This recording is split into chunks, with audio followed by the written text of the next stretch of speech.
नमस्कार। मैं हूं विक्रांत यादव और आप देख रहे हैं आपका अपना चैनल द स्वतंत्र। इस समय की सबसे बड़ी खबर यही है कि सरकार ने चांदी के इंपोर्ट पर पाबंदी लगा दी है। अब बिना सरकार की मंजूरी के देश में सिल्वर नहीं आ सकेगा और चांदी मंगाने के लिए लाइसेंस जरूरी होगा।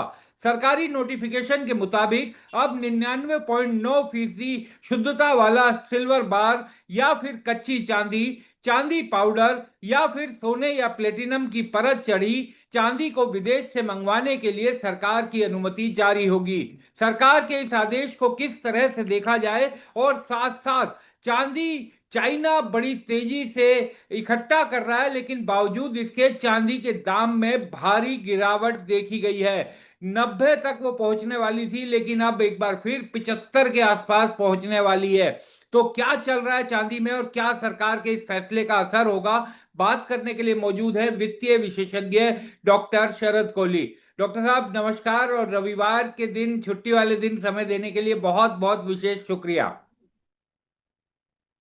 नमस्कार विक्रांत, आपको द स्वतंत्र के सभी फॉलोअर्स, व्यूअर्स, सब्सक्राइबर को चांदीमय अभिवादन।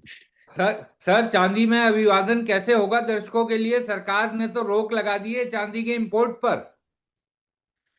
तो ये तो अच्छा है ना निवेशकों के लिए विक्रांत, क्योंकि चांदी की जितनी शॉर्टेज होगी उतने इसके दाम बढ़ेंगे। ऐसा तो है नहीं कि मिलनी बंद हो जाएगी, थोड़ा सा मुश्किल से मिलेगी आने वाले कुछ महीनों में। चांदी जितने खुले तौर पर आप खरीद लेते थे, जो लोग इसको हार्ड फॉर्म में खरीदते हैं उनकी मैं बात कर रहा हूँ, क्योंकि कच्ची चांदी भी आती है, वो ऐसे पत्थर जैसे टेढ़े मेढ़े से टुकड़े होते हैं जो लोग खरीदते हैं, और सिल्वर बार्स आती हैं, प्रोसेस्ड हैं, दोनों पर रोक लगी है। $12 बिलियन का विक्रांत टोटल चांदी का जो है वो इम्पोर्ट था पिछले साल का। 7,300 और 7,400 टन के बीच में चांदी आई। अब सरकार को ये लगा, देखिए चांदी के ये समझना होगा कि सरकार ने लाइसेंसिंग क्यों करी। सरकार चाहती है कि ज्यादा चांदी वही लोग मंगाएं जो लोग एआई डेटा इक्विपमेंट बना रहे हैं यहाँ पर, जो लोग सेमीकंडक्टर चिप से जुड़े हुए हैं, जो लोग सोलर सेल्स बना रहे हैं। भारत में बहुत बड़ी मात्रा में सोलर सेल्स भी बनाए जाते हैं, बहुत बड़ी नहीं तो बनाए जरूर जाते हैं। और कुछ इलेक्ट्रॉनिक कंपोनेंट्स में इस्तेमाल हो रही है, मोबाइल फोन्स बन रहे हैं, और भी जितने सर्किट बेस इलेक्ट्रॉनिक इक्विपमेंट बनता है उस सब में चांदी का इस्तेमाल किया जाता है। तो उसको तो सरकार रोकना नहीं चाहती, क्योंकि वो तो हमें मैन्युफैक्चरिंग क्षेत्र को बढ़ावा देता है, हमारे यहाँ एक्सपोर्ट को बढ़ावा देता है।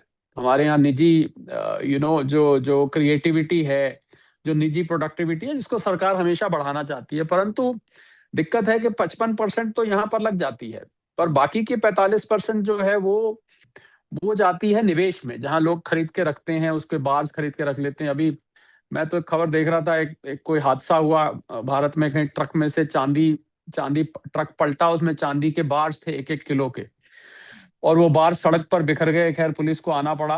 तो इस प्रकार से चांदी का इस्तेमाल, जैसे सोने को कैश 2 नंबर के पैसे को स्टोर करने में, या उसको उसको अवैध तरीके से इस्तेमाल करने में, बिना बिल के चांदी यूज कर देना, इन सब चीजों में भी होता था। खैर वो सब तो सरकार को पहले से विदित था, पर अब ये $12 बिलियन, ऐसा पहले लग रहा था कि शायद सरकार $12 बिलियन को इतना महत्व नहीं देगी। पर इस समय क्या है कि इस समय परिस्थिति ऐसी है कि प्रधानमंत्री जी, वित्त मंत्रालय और मिनिस्ट्री ऑफ कॉमर्स, जिसमें डीजीएफटी जिसने सर्कुलर जारी किया है, वो सब ये चाहते हैं कि इस समय फॉरेन एक्सचेंज की जितनी बचत हो सके उतनी करनी है, जहां से बचत हो चुके। और एक बड़ी लंबी, जहां तक मेरी जानकारी है विक्रांत, एक लंबी लिस्ट बनाई गई है डीजीएफटी द्वारा कि हमारा जो विदेशी मुद्रा भंडार हर महीने, मैं बता दूं आपके फॉलोअर्स, व्यूअर्स, सब्सक्राइबर्स को, कि हम लगभग लगभग $850 बिलियन का इस समय एक्सपोर्ट कर रहे हैं, और लगभग $1.2 बिलियन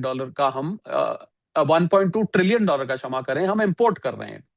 तो ट्रेड डेफिसिट है, करंट अकाउंट डेफिसिट है, ट्रेड डेफिसिट भी है।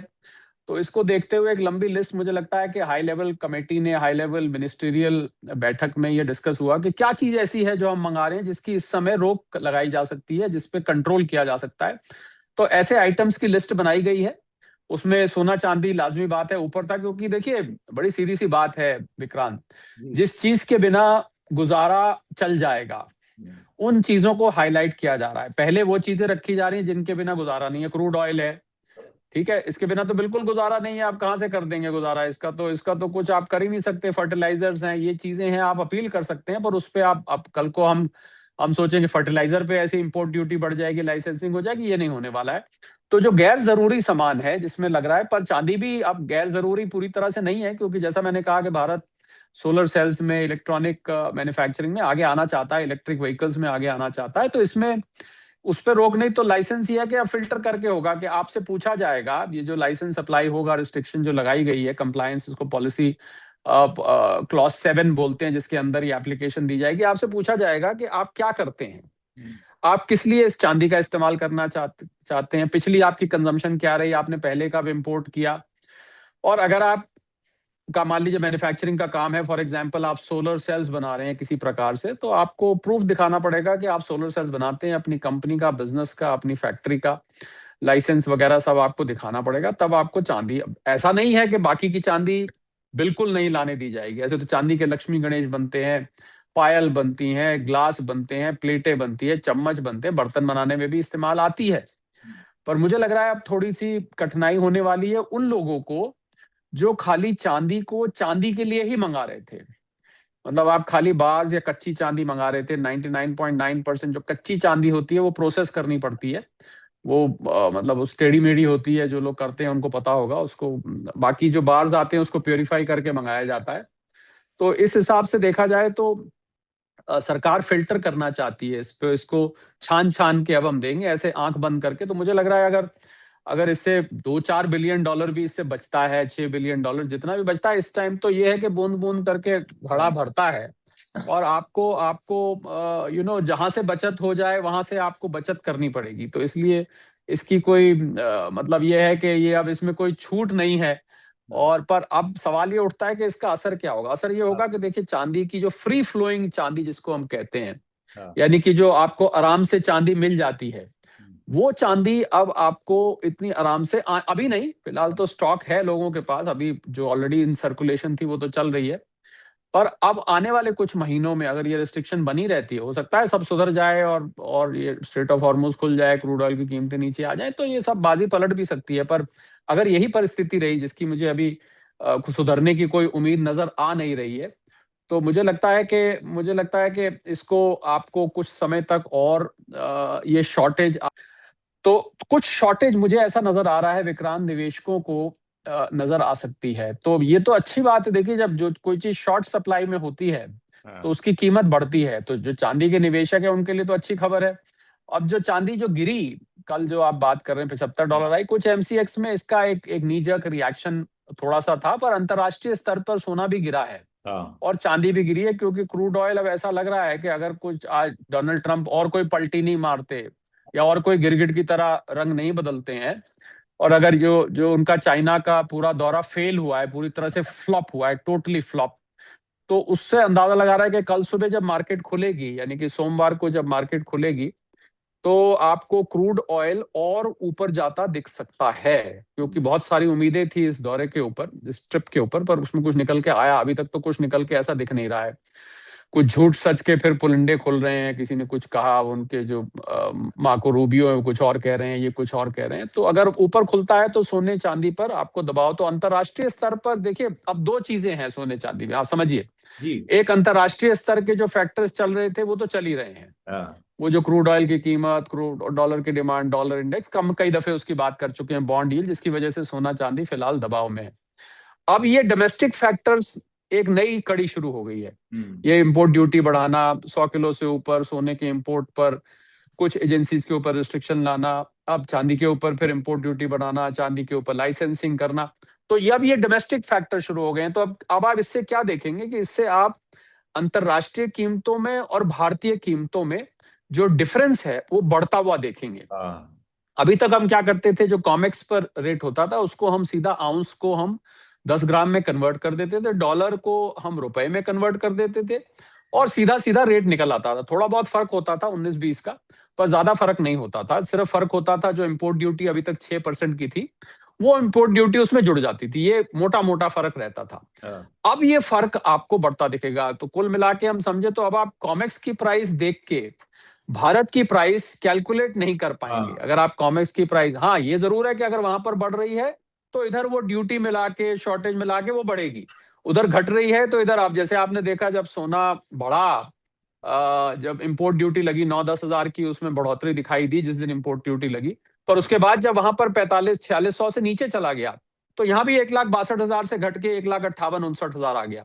तो वो चाल अब आपको दिखाई देगी, पर उस चाल से पहले जो भारत की फैक्टर्स है वो उसमें जुड़े हुए दिखाई देंगे। इसको इस तरीके से कीमतों को समझना चाहिए। अब थोड़ी सी लोगों को कठिनाई होगी, कॉमिक्स को देख के भारतीय प्राइस कुछ लोग कैलकुलेटर से सीधा निकाल लेते थे और बड़ा एक्यूरेट निकालते थे। हाँ। वो अब मुझे लग रहा है जो आम आदमी है उसको थोड़ी निकालने में दिक्कत होगी। पर मैं समझता हूँ समय समय पर आपका चैनल इसको बताता रहेगा कि किस प्रकार से ये कीमत प्रभावित हो रही है। तो आप दो चीजों पर नजर रख रहे हैं, आप अंतर्राष्ट्रीय जो फैक्टर्स है उस पर भी नजर रख रहे हैं, और अब भारत में आंतरिक सोने चांदी पर हलचल शुरू हो गई, विक्रांत। सर लेकिन इससे तो बड़ा खतरा ये भी पैदा हो जाएगा, एक तो दाम बढ़ेंगे ही चांदी के, दूसरी किल्लत भी आने वाले टाइम में हो सकती है। और जिनके पास चांदी इस समय है, जो बड़े व्यापारी हैं, बड़े चांदी के कारोबारी हैं, वो जमाखोरी भी खूब कर सकते हैं इस समय, कि थोड़ा महंगा हो, थोड़ा बाजार में किल्लत हो, उसके बाद दाम अपने हिसाब से वो लोग डिसाइड करें। जी हाँ, समय बताएगा विक्रांत की कितनी शॉर्टेज होती है हाँ। और कितने लोगों को लाइसेंस मिलता है, कितनी आसानी से लाइसेंस मिलता है। ये सब इस पे निर्भर करेगा।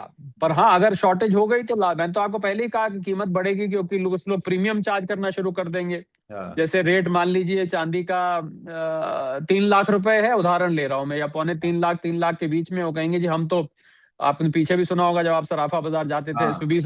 20,000 और जुड़ेंगे जी इस टाइम। तो हाँ। ये काम शुरू हो जाएगा, तो चांदी की असली कीमत अब आपको पर्सन टू पर्सन फर्क दिखनी शुरू हो जाएगी। कोई कम प्रीमियम लेगा, कोई ज्यादा प्रीमियम लेगा, किसी के पास आसानी से उपलब्ध होगी, कोई जमाखोरी करेगा। तो अब ये सारी देखिए, पॉलिसी में जब भी कोई बदलाव आता है तो उसका खामियाजा तो मार्केट में, उसका इम्पैक्ट मार्केट में भुगतना पड़ता है, देखना पड़ता है। तो अब ये चांदी में थोड़ी सी, अगर मैं, हालांकि बहुत जल्दी होगा ये कहना विक्रांत, पर थोड़ी सी धांधलेबाजी हाँ। कीमतों को लेके अब शुरू हो जाएगी। किसी भी व्यक्ति के लिए इसकी असली कीमत हाँ। पता लगाना थोड़ा सा कठिन। एक तो पहले कॉमेक्स और एमसीएक्स में फर्क दिखाई देने लग हाँ। जाएगा। दूसरा, स्पॉट मार्केट में ये प्रीमियम, कोई कोई व्यापारी प्रीमियम लेगा, कोई कोई कम लेगा, कोई कोई ज्यादा लेगा, कोई कोई अपने इंपोर्ट में जो उसने मेहनत करी है, कहीं से इंपोर्टर से उठाया, वो मेहनत भी लेगा, कोई जो उसने आगे प्रीमियम दिया है वो भी लेगा। कुल मिला के जो मैंने शुरू में बात कही, वो वही, उसी पे मैं होल्ड करता हूँ कि आपको चांदी अब भारत में महंगी मिलेगी। आसानी से मिलेगी नहीं मिलेगी, हाँ। इसके लिए हमें कुछ 2-3 महीने इंतजार करना पड़ेगा, क्योंकि ऑलरेडी जो चांदी आई हुई है हाँ। वो अभी काफी मात्रा में सर्कुलेट होती है। ऐसा नहीं है कि चांदी नहीं है, ईटीएफ्स के पास भी है, और व्यापारियों के पास भी है, जो लोग चांदी का सामान बनाते हैं उनके पास भी चांदी है अभी।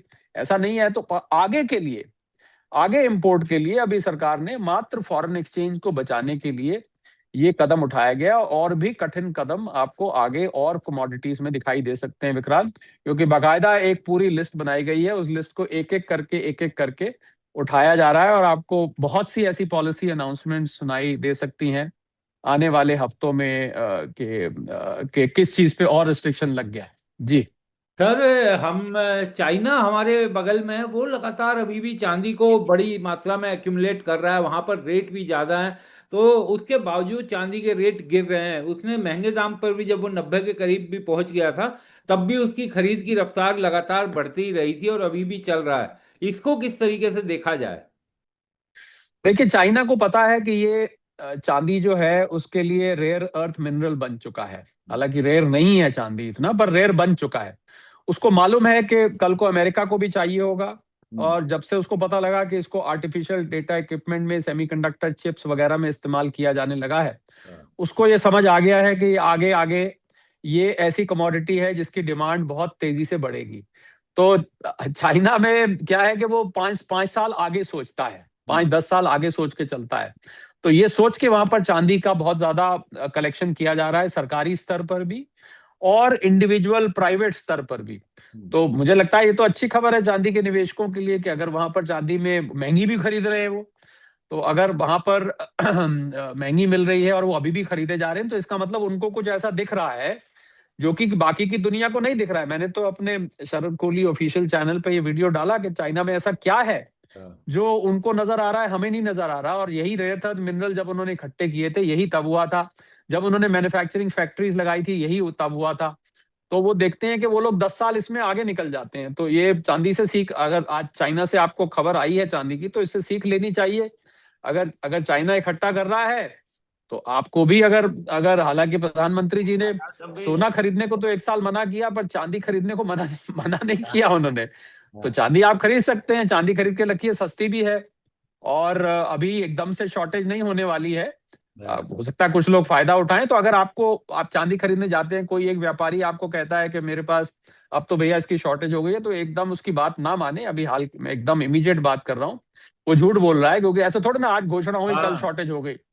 तो आप दूसरी तीसरी चौथी जगह इसको जाके चेक कर सकते हैं। पर हाँ, जैसे जैसे ये बात फैलेगी मार्केट में हम्म। कि भैया अब चांदी लाना मुश्किल हो जाएगा, अब ये चांदी के जो, मैं आपको सलाह दूंगा, क्योंकि आप तो अपना आउटडोर रिपोर्टिंग भी करते हैं कभी कभी, मैं आपको सलाह दूंगा कि आप कूचा महाजनी में कुछ चांदी के इंपोर्टर्स हैं जो खास चांदी इंपोर्ट करते हैं, और उसमें कुछ मशहूर ब्रांड्स है, बेली राम है, ये है सिल्वर स्मिथ करके जो हैं, वो लोग उनसे लेते हैं। तो मैं आपको सलाह दूंगा कि आप कूचा महाजनी के जो एक्सक्लूसिव चांदी के इंपोर्टर्स हैं उनसे जाके बात करें, और उनका व्यू पॉइंट भी ले कि वो अब आगे क्या करने वाले हैं। वो चांदी को महंगा बेचेंगे, आगे पीछे से मंगवा के आगे महंगा बेचेंगे, पूरी बात हो सकता है वो आपके सामने ना खोलें। हाँ। पर आपको एक एक क्योंकि बहुत लोग विक्रांत चांदी के साथ जुड़ रहे हैं। हाँ। चांदी सस्ती भी है, भागती भी ज्यादा है, हालांकि गिरती भी ज्यादा है, भागती भी ज्यादा है। तो बहुत लोग चांदी के व्यापार से, क्योंकि गोल्ड कह रहे हैं silver is the new gold, हाँ। और उसकी वजह से गोल्ड, क्योंकि हर किसी की पहुंच से बाहर है, सबकी पहुंच में नहीं होता है, बहुत लोगों की पहुंच से बाहर है, तो चांदी आसानी से हो जाती है। तो इसलिए चांदी का खेल आगे बहुत कॉम्प्लिकेटेड होने वाला है, ऐसा नजर आ रहा है। सरकार की नीतियों की वजह, मुझे तो लगता है सरकार ने नीतियों की वजह से सोना चांदी और महंगा कर दिया है। हाँ। चाहे वो मोदी जी की अपील हो, चाहे वो इम्पोर्ट ड्यूटी बढ़ाना हो, चाहे इन सब सब अनाउंसमेंट से विक्रांत सोना चांदी महंगा होने वाला है। और मुझे लग रहा है निवेशकों के लिए तो इसी चीज से मतलब है कि भाई आगे महंगा होगा कि सस्ता होगा, जो हमारे पास पड़ा है, और ले के ना लें, और ले तो थोड़ा थोड़ा करके आप ले सकते हैं। मोदी जी की अपील को ध्यान में रखिए, और उनके उनको रिस्पेक्ट करते हुए आप निवेश की दृष्टि से जो निर्णय लेना चाहते हैं आप अपना ले सकते हैं, अपने फाइनेंशियल एडवाइजर से पूछ के। पर ये जरूर नजर आ रहा है कि अभी तक तो हम अंतरराष्ट्रीय स्तर पर बात करते थे, अब डोमेस्टिक स्तर पर कुछ ऐसे कदम जो है वो सोने चांदी को महंगा करेंगे। लेकिन सर एक बड़ी दिक्कत यह है ना कि अब आगे शादियों का सीजन आ रहा है। अभी तक तो ब्रेक लगा हुआ था, लोग खरीदारी भी रोके हुए थे युद्ध के चक्कर में वो, और अब इस तरीके की रेस्ट्रिक्शंस और ये सब आने लगी हैं। अगले 20 30 40 दिनों में तो बाजार पर इसका असर भी दिखने लगेगा। तो रेट, यानी कि जिनके घरों में शादी है, जिनको खरीदना जरूरी है, एक पैनिक का माहौल तो जरूर बनी गया है बाजारों में, जिसका असर अब अगले 5 7 10 दिनों के बाद दिखाई दे सकता है। देखिए, शादी ब्याह जिसके घर में है विक्रांत, शादी ब्याह वाले का एक बजट होता है, जहां तक मैंने देखा है। भाई मान लीजिए आपने 25 लाख में शादी करनी है, आपको पता है आपने 5 लाख के जेवरात देने हैं या 3 लाख के जेवरात देने हैं, तो आपका एक बजट होता है। तो मैं समझता हूँ कि दुल्हन भी समझती हैं, दूल्हे भी समझते हैं, दुल्हन की सास भी समझती हैं, नंद भी समझती है, सबको पता होता है ये कि भाई ये महंगी चीज है, और इसमें इसमें खर्च का, ज्वेलरी में खर्च कम किया जाए। वैसे ज्वेलरी में खर्च कम करने के तो बहुत लोग, मेरे मुझे मिला के बहुत लोग इस बात पे बोल रहे हैं कि ज्वेलरी पे इतना मत खर्च करिए, कम कैरेटेज के लिए। मुझे शादी ब्याह ऐसा, देखिए ऐसी कोई चीज नहीं है जिसके बिना शादी ब्याह नहीं होता। आप कम दे दीजिए थोड़ा, और क्या हो सकता है। जहां आपने जैसे बोलते हैं 3 सेट चढ़ाने थे, तो वहां हाँ। 1 सेट दे दीजिए। आपने 8 8 चूड़ियों का सेट देना था, आप उसमें 2 कर दीजिए उसको। आपने कान के पहनने वाले, वैसे सेट में तो सब कुछ आ जाता है, तो वो तो आप उसको अकॉर्डिंगली आप उसको मॉडरेट कर सकते हैं। तो मुझे कोई ऐसा पैनिक, देखिए जो है सिचुएशन सबके सामने, अब पैनिक किसका होगा? शादी लड़के वाले और लड़की वाले होते हैं।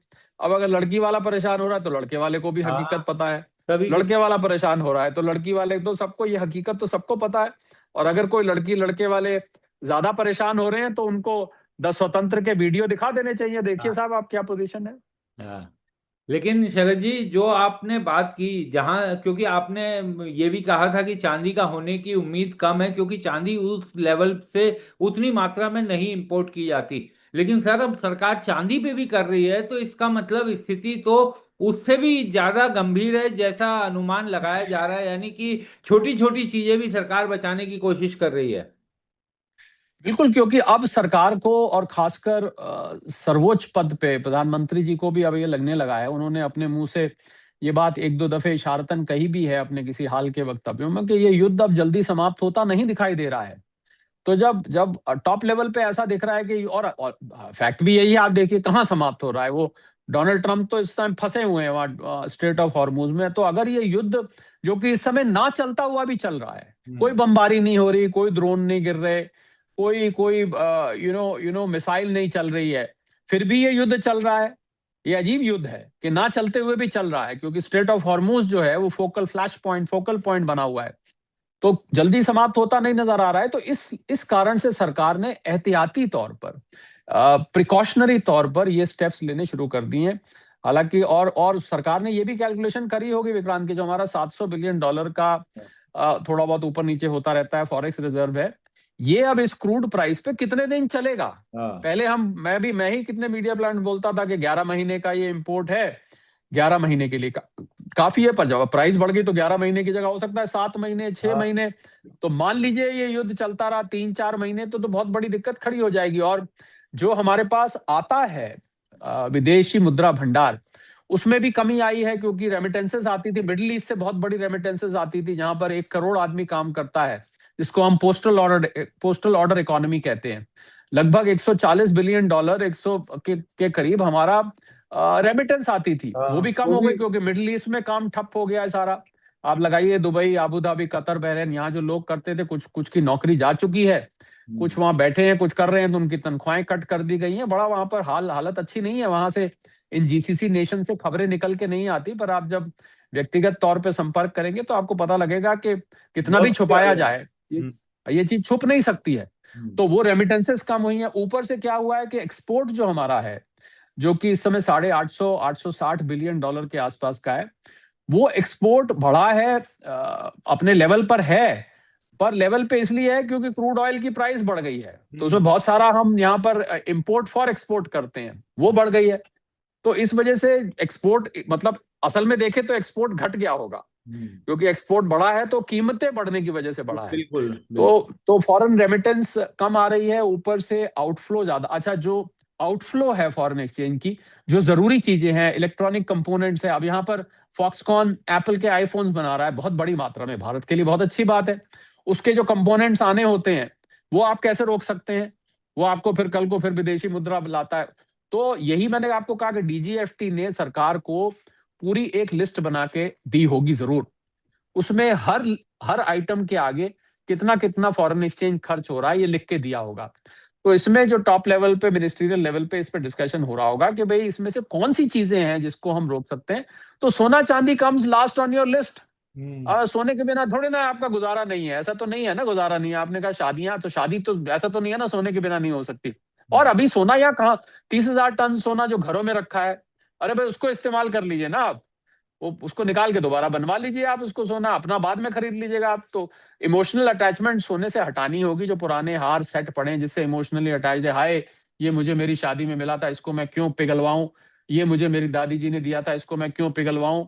ठीक है, ये आई थिंक इमोशनल अटैचमेंट हटा के आपको सोने को रिसाइकिल करना होगा। और सरकार ने इन 2 आइटम्स को हाईलाइट किया है। जबकि मजे की बात यह है कि इस चांदी चांदी के बिना गुजारा कुछ हद तक नहीं है। हाँ ईवीज हो गए, डेटा इक्विपमेंट हाँ, हो गया, बहुत फिर चीजों में थी। परंतु आधी चांदी, लगभग आधा ले ला मोटा मोटा, अगर $12 बिलियन आ रही है तो $6 बिलियन मुझे लगता है सरकार उसको रोक सकती है, रोकना चाहती है, कंट्रोल करना चाहती है कि। और मना नहीं किया है, हाँ। सबसे बड़ी मना नहीं किया है। उन्होंने कहा आप हमारे पास आइए, हम बताएंगे आपको, लाने देंगे कि नहीं लाने देंगे, आप कौन है, क्या करते हैं, किस लिए मंगा रहे हैं, ये सब पूछना ही तो है। कोई बैन थोड़ा ना लगा दिया चांदी के ऊपर। रिस्ट्रिक्शन, इंपोर्ट लाइसेंस का मतलब बैन नहीं होता है, मतलब उसको फिल्टर किया जाएगा, उसको रेगुलेट किया जाएगा। सर एक अंतिम सवाल, अभी 2 दिन पहले पेट्रोल और डीजल के दाम बढ़ाए थे 3-3 रुपए, और सीएनजी पर बढ़ाया था 2 रुपया। लेकिन आज जी। 2 दिन बाद ही सीएनजी पर 1 रुपया और बढ़ा दिया गया है। यानी जो हम लोग अनुमान लगा रहे हैं कि ये जो पेट्रोल और गैस के जो दाम बढ़े थे, ये अब किस्तों में बढ़ाए जाएंगे। ऐसा नहीं है कि एक बार बढ़ गया और अब काफी दिनों तक राहत। एक यानी साफ दिखाई दे रहा है 2 दिन में ही 1 रुपया और बढ़ाना पड़ा है। तो अब ये पेट्रोल डीजल के साथ भी ऐसा ही होता हुआ दिखाई दे रहा है कि किस्तों में धीरे धीरे बढ़ते हुए दिखाई देंगे। मैंने इसी टॉपिक पे विक्रांत कल 5-6 डिबेट्स करी जी। बड़े देश के जाने माने चैनल्स पर, टीवी हाँ। चैनल्स पर मैंने इसी इसी पॉइंट पे डिबेट करी कि क्या ये फर्स्ट ऑफ मेनी है, हाँ। क्या मतलब ये पहली है और आने वाली। देखिए सब कुछ निर्भर करेगा, जोर का झटका धीरे से दिया गया है, ये तो सही बात है। और मुझसे आपसे बताया था कि शर्त लगी थी, वो शर्त मैं जीत हाँ। गया। किसी ने कहा था 15, 10-15 बढ़ेगा, मैंने कहा था 4 5 4 रुपए के आसपास होगा। वो शर्त उन्होंने बल्कि उस चैनल पे घोषणा करी है कि ये शरद कोहली जी जो है वो शर्त ये लगी थी। शर्त क्या लगी थी, मतलब उनकी बात ठीक हाँ। हो गई। मैंने कहा मुझे कोई जीतने की खुशी नहीं है, मुझे इस बात की खुशी है कि लोगों के ऊपर ज्यादा बोझ नहीं पड़ा। तो सब कुछ निर्भर करेगा इस पर कि क्रूड ऑयल के दाम कहाँ रहते हैं। और इस बात को प्रेडिक्ट करना ना तो ऑयल मार्केटिंग कंपनीज के हाथ में है, ना सरकार के हाथ में है। ये सिर्फ एक व्यक्ति के हाथ में कार्ड्स है, जिसका नाम है डोनाल्ड ट्रंप। अगर वो आज वहां से नाकेबंदी हटा दें, अब ईरान तो कह रहा है हम तो टोल लगाएंगे, अब हाँ। टोल लगना शुरू हो जाता है, तो फिर दाम मुझे लगता है वो जो 60-70 डॉलर के बीच में थे, मुझे लगता है $80 न्यू नॉर्मल बन जाएगा, क्योंकि वो टोल की कॉस्ट भी जुड़ जाएगी। अभी तक शिपिंग कॉस्ट जुड़ती थी, इंश्योरेंस कॉस्ट जुड़ती थी, रिफाइनिंग कॉस्ट जुड़ती थी, अब ये टोल भी बीच में आ गया। तो ये सिचुएशन बहुत इवॉल्विंग है। सरकार ने एक दाम बढ़ाया है, ओएमसीज ने इसको बढ़ाया है कि भाई कुछ हद तक हम रिकवरी करें। अगली किस्त कब आएगी? अभी इस समय हम जब बंद हुआ था वीकेंड, 106 और $108 के बीच में था। अब मान लीजिए कल 120 खुल जाता है और वहां टिका रहता है, तो फिर आपको और दाम बढ़ते दिख सकते हैं। मान लीजिए 106 से थोड़ा नीचे आ जाता है, तो बहुत ही डायनेमिक सिचुएशन है विक्रांत। इसमें कुछ भी कहना, सभी लोग ये कह रहे हैं ये अभी तो बढ़ाई है, कई किस्तों में बढ़ेगा। इसका कुछ जब कहा जा सकता है, अगर हम प्रिडिक्ट कर सकते, जब हम प्रिडिक्ट ही नहीं कर सकते तो हम दाम को कैसे प्रिडिक्ट कर सकते हैं।